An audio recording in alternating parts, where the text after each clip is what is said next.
welcome back to the 2018 HGC Finals. That's right! That is right. Awesome, we got our live audience here. It's day one of the group stages, and it's been nothing but clean sweep so far. 2-0. We just got finished watching Gen G prove why they are the greatest on the planet when it comes to Heroes of the Storm, as they take another 2-0 victory over BTG. Up next, we get second looks at some teams that played earlier today. Team Liquid, second seed out of EU, goes up against Luna Meow from Taiwan. It's gonna be a great match, and of course, to take us through all of the action, we got our anchor, Gillyweed, with our analysts over at the desk. Yes, thank you so much, Kevin. Thrilled to be back. Got some food, got some energy, ready to go for this next match. I've got Skimmy back up here, but who's this guy? I don't know. I don't recognize him. New guy on the block. No, hello, my name is Dreadnought. Nice to meet you all at home. Good to have you back up on the desk, or here up on the analyst desk for the first time today, Dreadnought.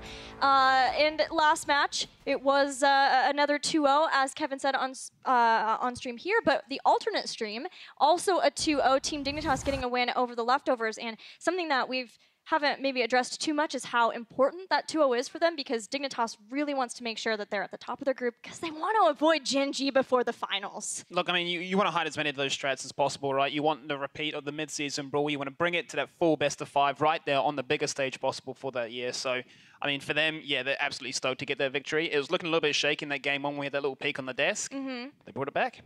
And I think the biggest thing here is coming from Leftovers' perspective. A lot of people look at this team and they go, they're a team that's been able to gain the momentum, but is this the moment where somehow the Mopsio magic is going to be amiss, right? And the answer is very clearly, at least so far, no. They were able to have very back and forth, very competitive games against what is projected to be one of the favored teams here of the tournament. Well, I think what's really important for both those teams is both of them have shown that they have a propensity for ramping up in a tournament, right? Team Dignitas, we know, dig on land. The longer they go, the better they get, the more scary they get, but they don't really have the option, in my opinion, to do that, because our bracket stage is single elimination. You cannot go up against Gen G and confidently, I mean, like, they're probably the most confident Western team against them, but even then, you really don't want to be facing them before the finals.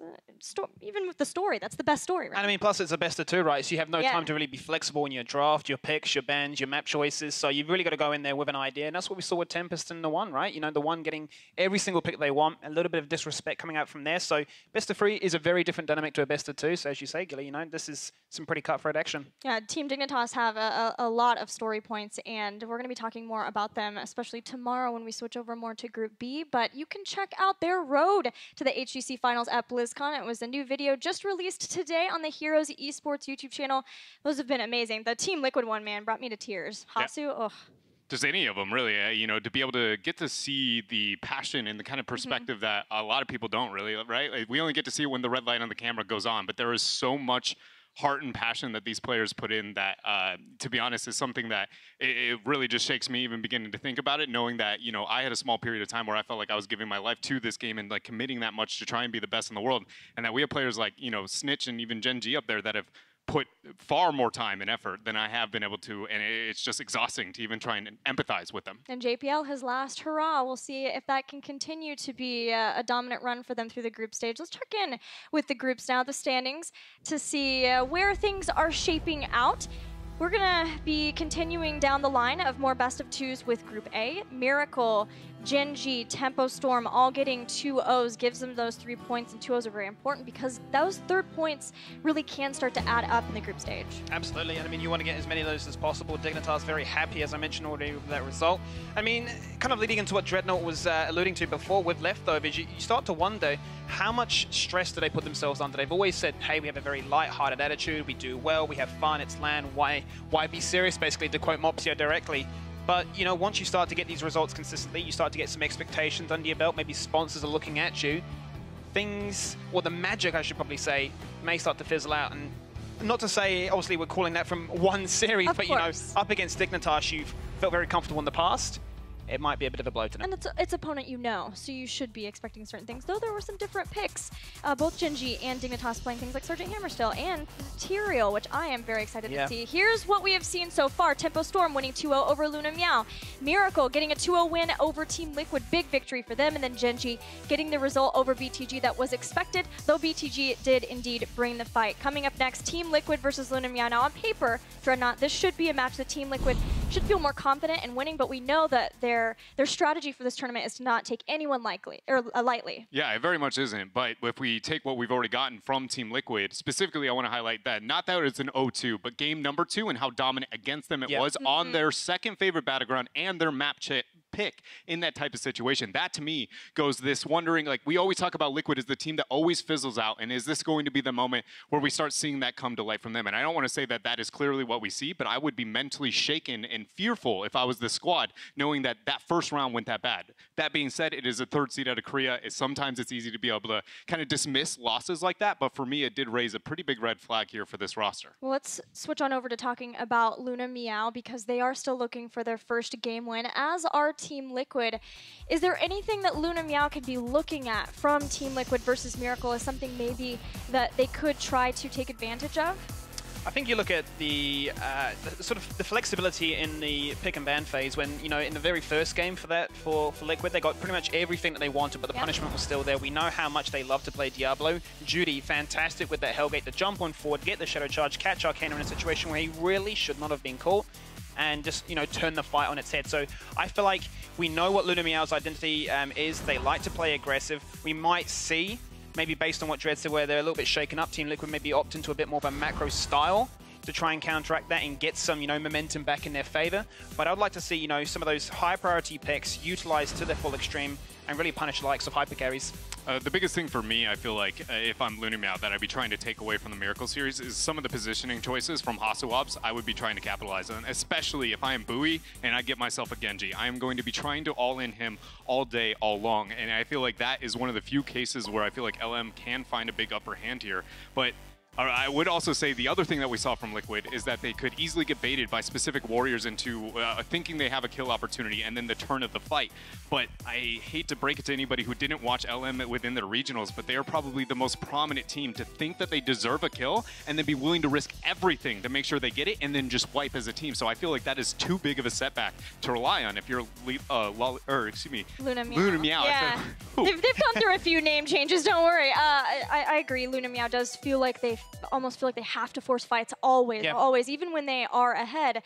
Whereas Team Liquid, they should be more disciplined in that. And one person that we talked about briefly, but I want to go into more detail, is Arcanar and the impact that he's brought to Team Liquid as a team, because he devoted everything, Skimmy, to making this a reality, and now not only playing in Europe, but playing for Europe at BlizzCon. I mean, I've known this guy since day one. Back in the alpha days, this guy has come such a long way, and it's really heartwarming to see the sort of the transformation from when he was a nobody to a somebody to going to multiple BlizzCons as an ANZ player, now to coming over to Europe and saying, look, I want this to happen. You know, he dropped out of university, he had like letters of recommendations to try and get his exams delayed.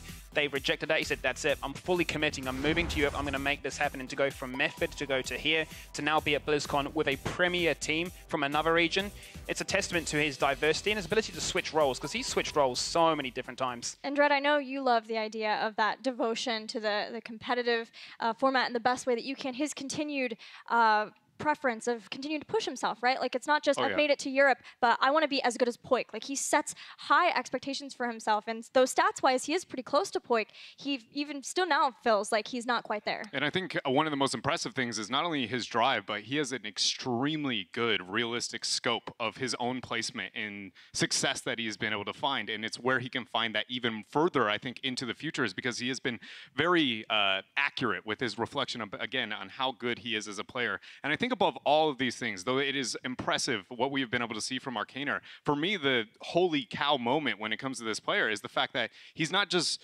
transferring from those non-league regions and holding his own within Europe. He's not just making it to BlizzCon. He is now leading within one of these teams. He is at the forefront of some of the decisions that they are willing to make. And this is those moments where we look at teams like Mindfreak and we go, non-league regions, we expected it to go this way. But think about that. That was the same thing you were saying about this young man a year and a half ago. Yeah, a team with Hasuabs. We've already talked about his history, putting faith in a player like Arcanar, who 1 year ago was just now going over to Europe, is phenomenal growth for Arcanar. Let's see if that growth and the experience of this team can get them their first victory here at the HGC Finals in opening week. We're starting with the Battleground pool for this best of 2. We've got bans on Battlefield of Eternity and Cursed Hollow for Luna Meow, and we'll be going back to Volskaya Foundry once again for Team Liquid. Not the most innovative selection here from Team Liquid, sticking with their second favorite battleground, but I will highlight there is a small, clever decision made from them. The only overlapping battleground between the two is Shrine, so it's in their best interest to pick the secondary, expecting that Meow will commit to the Shrines later.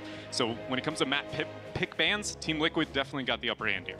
Yeah, False Sky is a map that they're very well known for, and this is a map that they'll be able to execute on quite cleanly. And I mean, you're looking at the side of Meow, as you mentioned there, Dread. Yeah, they've got an unbeaten record, 100% out of 3 games. I'm just really interested now how the pick and ban phase goes. I mentioned before I want to see a little bit of macro come out here from Team Liquid to try and band-aid maybe some of the tension that they saw before.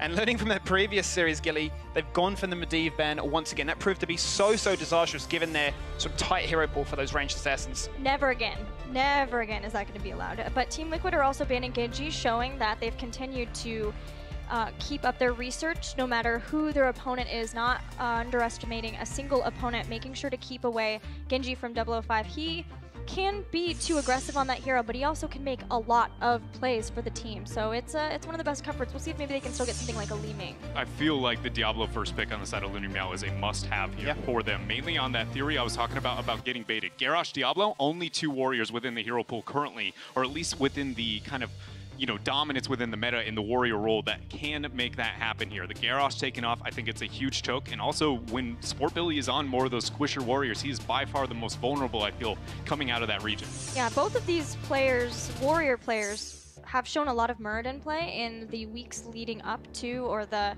part leading up to opening week.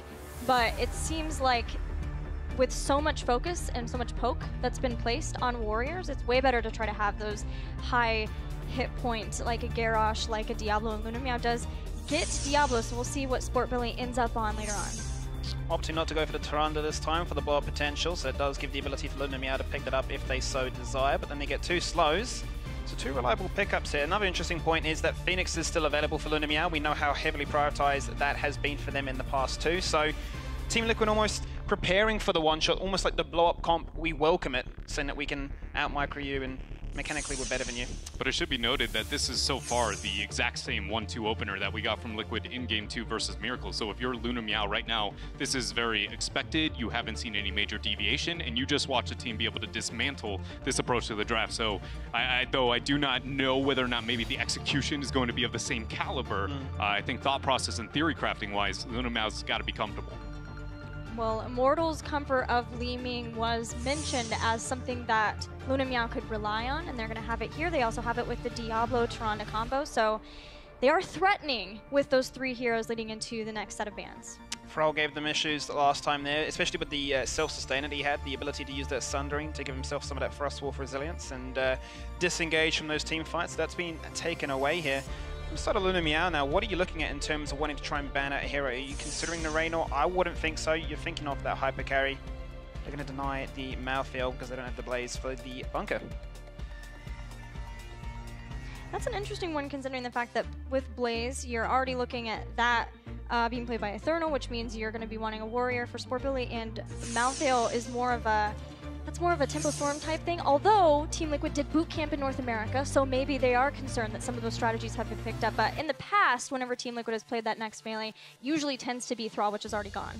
Hasu's happy, just picks up the Raynor straight away. They deny the Phoenix as well because Li Ming was picked up in its place. So Team Liquid making the adaptations in this draft, denying and punishing some of the, I wouldn't say mistakes, but some of the casualties that Meow have in this draft. It was a really interesting choice to move into the Sergeant Hammer here at the back end for Meow, not only considering the battleground, but just based on the safety tools that they have to be able to defend off of her. Though we have seen her have pretty good success so far here at day number 1. Yep. I would argue most of the cases where she is coming to light does feel like it's a bit of outclassing or a bit more, responsive when it comes to the draft here. So I have a little bit of concern with that, and rounding out the draft, though, maybe not at the forefront of the Warrior meta in this type of situation, it is a beautiful selection. The Johanna, Tyrande absolutely despises that hero, and is pretty good into the Sergeant Hammer as well. Yeah, blinds are going to help a whole lot versus both of them, and then beyond the fact that she has her own self-unstoppable with Iron Skin to try to make sure that she's the one who's tanking any of those combos so that your squishy backliners don't have to. I mean, if I'm looking at this draft right now, I'm just thinking that Team Liquid have band-aided what was needed, which was the wave clear. You're looking at what Meow have. They don't really have the the most wave clear. They have a lot of team fight potential. They have the ability to try and contest on those camps. Yeah. But that seems to be, once again, this is what we do. We're aggressive. We're not looking for macro. We're not looking for point control. But then we have Sergeant Hammer. So in my head, I'm a little bit like, you've gone for this, but then you've needed that.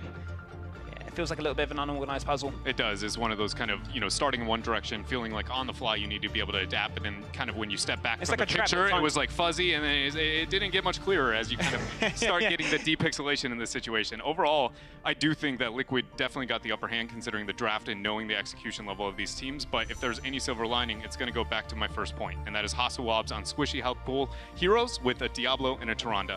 Though again, execution needs to be very, very on point, and I'm looking more towards baked cheese here in this type of situation than instead of Kim, but if that's good, we could see a dead Phoenix and a dead Raynor very, very fast. I was going to say, is there an argument potentially then, Dread, that they let the Raynor through on purpose? Yeah, you could make that. Because they want Hasawabs to have that, and they know that Diablo can come through, they can just smash him into the wall, he has no mobility, they can get their kill. Sure. I was thinking, yeah, the Raynor was the go-to ban, but then I'm thinking, hang on a minute, is there a different element to this? So maybe, as you say, a silver lining, a gold lining, other four linings? Oh, what? Maybe? There could be. Well, here to cast some German players from Team Liquid is a German and his buddy. Take it away, guys. Well, the drafts are set. Will Team Liquid be able to break a Sergeant Hammer composition of Luna Meow?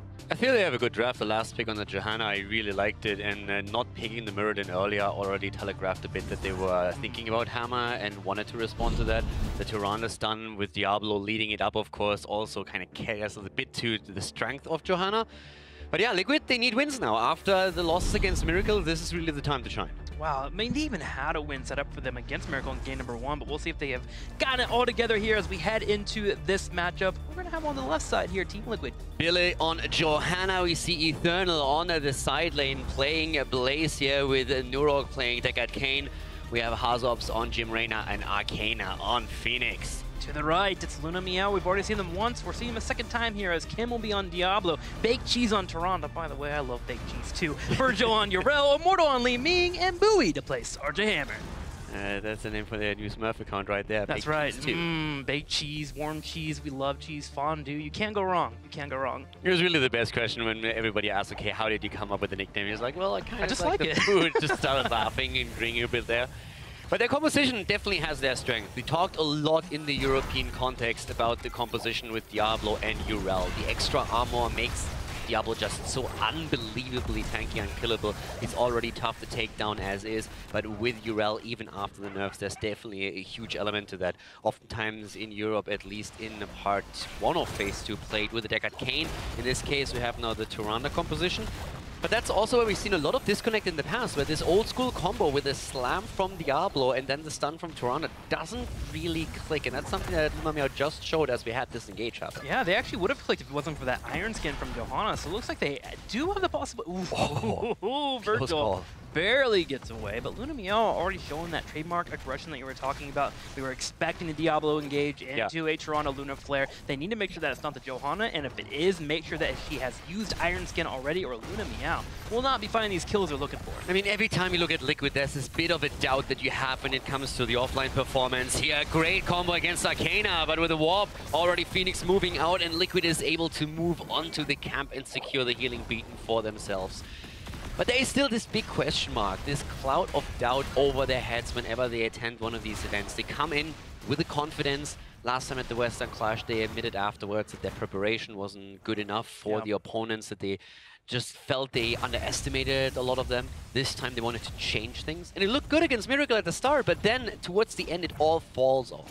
Yeah, Team Liquid, the thing that they mentioned that really stuck with me is that they are hoping that their play speaks for themselves here at the BlizzCon finals. And it needs to start talking for itself soon. Granted, in game number 1, I feel like they had a win completely set in stone, but a big issue, Arcanar getting picked off, really hurt the Miracle with their great late game team fight, was able to pull it away, but Team Liquid needs to clean that up the next couple of days because it means the world to them to have a solid tournament. Exactly, on the first map, Judy's play to take Arcanar down was definitely the linchpin there. But even on map 2, I have to admit that sometimes when they were going for that Diablo, if Liquid would have been able to just get that kill around the second Protector, they would have been fully back in the game and it could have been a different story. But as it stands, not all that matters, they lost without taking a map. So now against Luna Meow, this is where they really have to win. If they drop a map here, that will be a disaster. You can always justify losing to the 3rd seed in Korea and say, okay, more was possible, but we just couldn't pull through. But these are really now the points that you need to get if you want to make it out of the group. Certainly a must-win, but the same can be said here for Luna Meow. You don't want to go down day one with 2 major losses against your opponent. So Luna Meow, I want to see how they handle this control point phase, because this is what Team Liquid is aiming for. They want to have Johanna on the front line with that Iron Skin, making sure nobody can step up, and they want to take over the Protector. But Luna Meow, they are here to fight. Yeah, and they're trying to fight now for that first objective, as Liquid is already taking the position and trying to push them off the control point here. Billy already at that front, and the follow-up through Norok with the Decade immediately present. Eternal not able to get that connect and the extra stun, but at least they're forcing the Taiwanese team off the point and secure the first few percentages in their favor. Something Luna Meow has to be careful of. When you're playing a Sergeant Hammer composition, typically you start to group up, especially with Nurel being in there, and that is a perfect prime opportunity for those scrolls to come out, and Nurok is landing these every single time. And you have the follow-up with the Jet Propulsion, and that usually will net into a kill. So Luna Meow needs to spread out a bit more, but make sure they have Decker Kane set up with a couple of potions. That healing beacon, of course, still giving Team Liquid that early game advantage that they want. It's always the question, which team goes for the healing beak? Is the other team willing to contest it?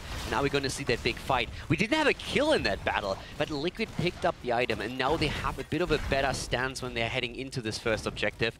And Luna Meow is currently also accepting that. Liquid already at 99%, no contention, and an immediate protector on the side of Team Liquid. Ooh, and they actually find a kill on Li Ming there, as you actually have Venus getting a kill in the top lane. Arcanar finding a kill for himself, which is pretty massive, as Team Liquid's going to open up this middle of the map here, with Sergeant Hammer being stationed up. Should only hit the turret and immediately make their way to the top lane, which is pretty darn textbook. And you know, we talked earlier about how Luna Meow also needs to really put their foot down here, and that's actually absolutely true. Big Cheese, on the other hand, goes down as the Protector moves in, and they are not stopping there. They're going straight for Kim, trying to take Diablo down, and that's a double kill. Liquid not going for the traditional rotation to the top to take the well down, but instead focusing their attention into the mid lane, securing a double kill and working on the fort itself. Wow, great plays here by Team Liquid, and they find another kill as they pick a total of 4. Typically, when you have a Sergeant Hammer stationed up, defending against the objective, it's a huge cue for you to say, okay, let's pull back. But Team Liquid identified that Baked Cheese on Tyrande, an immobile support, a little too out of position, and they chased him behind that fort, got the pick, and from there, it was all dominoes as multiple members of Luna Meow fell. And now, there's of course the big question. If you're Luna Meow, how do you survive this group? Their goal was to get out of the group. If you want to make that happen, you need to take down the Chinese teams, but you need to find wins somewhere else.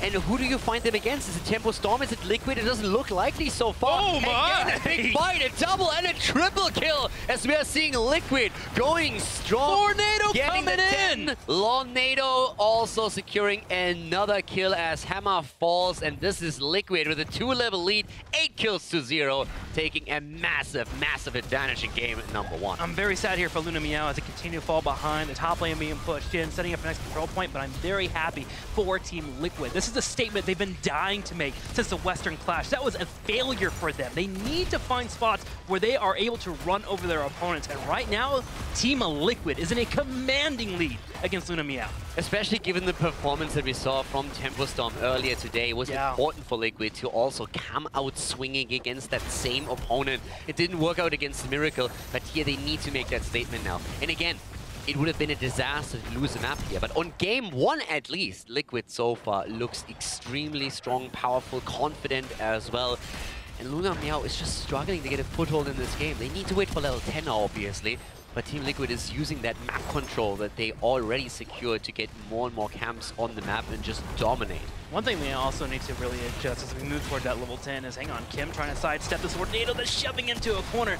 But Baked Cheese has the heals coming in on top of Ken. Kim should be able to back up. Oof, getting down low on health. But one thing Luna Meow needs to do is when they go in for these approaches, they need to spread out slightly. We are having many moments where Johanna steps up, drops that Hunter mark on top of Johanna, trying to burn through that Iron Skin. But the thing is Johanna turns around, drops a flashlight, hits 3 people, and they actually can't get rid of that Iron Skin. Yeah, exactly. And I mean, you could already see that Liquid in that last fight at least was absolutely willing to throw down their cooldowns, their heroics, because they know, listen guys, once that we head into another team fight, these cooldowns will be up again. Yep. We have now a free opportunity to see if maybe we can create an opportunity for a kill with using those. Didn't quite work out. It pressured Luna Meow more though. And now we have Liquid already on level 13, just before the Taiwanese team hits their own heroic ability. All right, so Luna Meow going in the next fight needs to be confident. And the tech point of the battleground, a control point will be spawning, but they don't have a fort to back up to. So that means when they go for the engage, they need to make sure they are trading efficiently against their opponents, or Team Liquid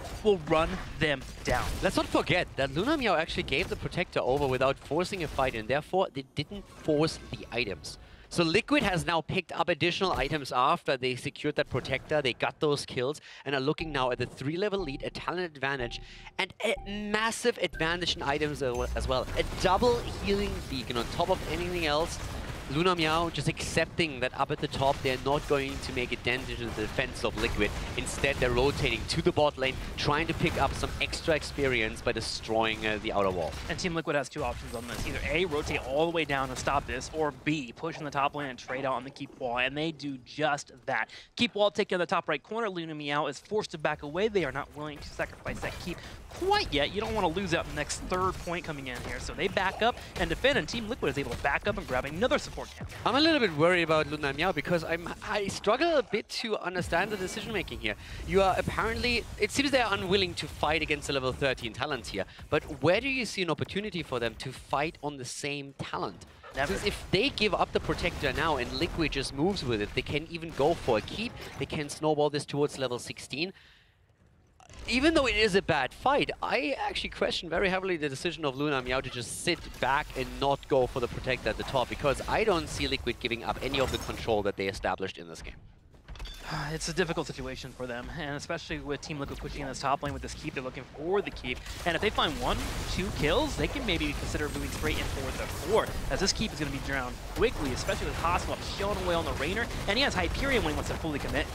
Easy keep here for Liquid as they're moving in. That Protector hasn't even really dented, still at 90% HP, and they can look for that core. Luna Meow is scared to fight against the level 13 talent, but that might just be their demise. Liquid already on 15.5 on their way to 16. Here comes the Hyperion. They engage in the backline though as Kim moves in. Lightning Breath being used, but look at Immortal. His Li Ming is nearly down. He can't even get close. Forkbill even dropping down the Blessed Shield. It doesn't connect, but they do find a couple of shots on top of Diablo, and he'll be resetting his health. Luna Meow now coming in, looking for a fight, but their core is dropping down to 40, down to 30, and it's going to get worse here as Team Liquid keeps up the aggression. Liquid is going in, and they won game number 1, and there's no way for Luna Meow to stop them anymore as Team Liquid takes the core down and secures victory number 1. A big win here for Team Liquid, but a hard loss for Luna Meow. Multiple levels behind, but it is one of those maps that say, okay, you know what? We fell behind on Volskaya Foundry. Typically, if you lose out on a Protector, you don't exchange against items, it happens. Maybe going into game number 2, they'll focus a little bit more on trying to stay neck and neck against Team Liquid. I still have to say, I am shocked that they didn't fight for that second Protector. I do not know what they expected to happen there, but there was no chance to fight on an even talent here. So in this case, Luna Meow, they give up the second objective and they go down in flames. We're going to head into game number 2 pretty soon, but before that happens, we're going to give it over to the analyst desk once again to hear what they have to say about map number 1. Thank you, guys. Liquid gets their first win on the board, coming in and looking angry, Skimmy. Oh, extremely angry. I mean, they got the picks that they want. They got the ability to play on a map that they're very comfortable with. And I think, quite honestly, they're almost given a bit of a blessing in disguise by Luna Meow picking some interesting, you know, it was a weird draft. You know, some of those bans were questionable, some of those picks, especially at the very end. A Sergeant Hammer into a blow-up composition, I'm not seeing it. I mean, I'm looking at Jaina still being available for them. It's another pick that they are very good at. That would have synergized so much more. Yeah, I think that is a lot of what we saw come to light throughout that game, is just the different cadence at which they want to approach the team fight between the Sergeant Hammer versus the Diablo Tyrande, and finding ways to be able to posture up around that. Specifically, you know, the Biotic Emitter fight was by far the most detrimental to that. Sergeant Hammer, even before all the beautiful initiation for Liquid, wasn't even able to make it to the fight, and that shows exactly what we're talking about. Diablo Tyrande, battle, minute 1, as soon as you can. Sergeant Hammer's like, maybe post 7, I'll think about it. We can talk about this at like 13, 16 when we get a macro problem. We were even talking about maybe seeing like the BFG along with it to try to add to that, because they did have Li Ming to go with it, but it did seem fairly disjointed. And that fight that Kaldor mentioned, you know, not taking the sub-13 fight, it's hard for a team like Luna Meow, who constantly just destroys their regional, destroys when you go to the Horizon Clash, to know to take those fights, to know what you're feeling like and looking that far ahead when you are behind. And I think a little bit of that kind of pulls back to what I was talking about that realistic perspective and reflection of Arcanar and why that's so impressive, showing how often within a team it is that you take that scope looking out at all the rest of the teams and you just go, I have the ability to realistically go, when I play versus these people, what does that look like? And you're humble enough to say, I probably lose that matchup, don't I? And that is part of the reason I feel like we get that level of progression. Well, we're going to let the Luna Meow reset. When we'll come back, we'll get your points and hear more about Game 2 after a word from our sponsors.